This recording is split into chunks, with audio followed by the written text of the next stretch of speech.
jaaliyada Soomaaliyeed ee ka nool magaalada Milano iyo ku cabanayaan safiirka Soomaaliya oo sanfadhiyo magaalada Roma ee dalka Talyaaniga sida faahfaahinta warku Isniin ka fiiriyo aweed Saydawu safaarada warkeeda Madiine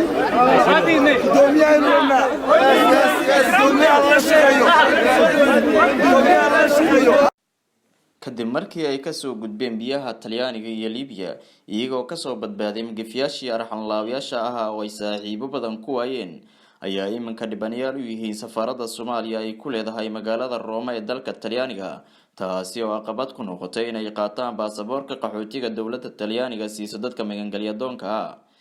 iyadoo safiirka Soomaaliya u fadhiya magaalada Roma oo qoraal u soo diray immigrationka Milano taasi oo ku sheegay in Soomaalida ku nool xarunta gobolka Lombardia ee Milano laga xakiyo baasaboorka dalka Talyaaniga isla markaasna ay doontaan baasaboorka dalka jinsiyad ahaan ay ka soo jeedaan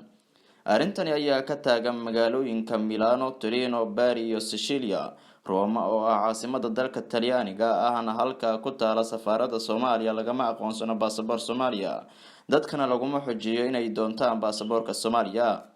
jaaliyada Soomaaliyeed ee ku nool magaalada Milano ayaa cabasho xoogan ka muujiyay iyagoo baaq u diray dawladda Soomaaliya si cabashadooda wax looga qabto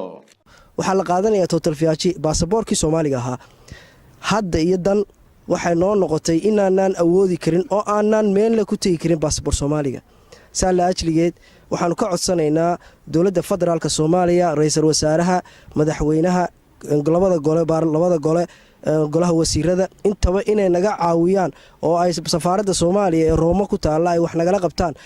waxaanu u sheegaynaa dawladda federaalka Soomaaliya mar koowaad iyo mar labaad waxaan u sheegayaa madaxweynaha ugu sareeya ra'iisul wasaaraha ku xiga gudoomiyaha baarlamaanka ilaa heer wasiir waxaan u sheegaynaa safaarada Soomaaliya ee ku taala magaalada Roma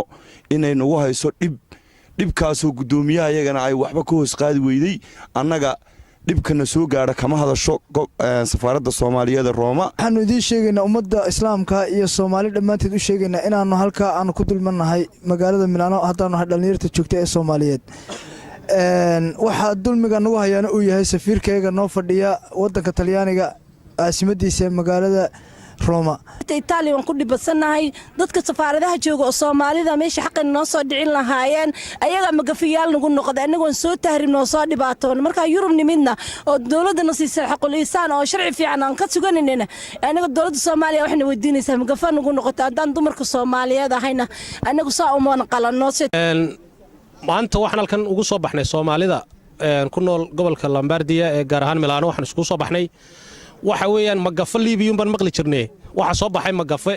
ka bilaabmay gobolka dalka Talyaaniga magafahan waxaan ku aragnay inuu dib nagu hayo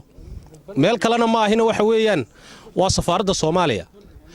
waxa weeyaan safaarad waxa lagu yaqaan dadka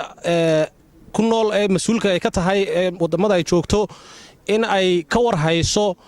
noloshooda iyo sida ay yihiin inay ka war hayso ay taakulayso ayaa lagu yaqaanay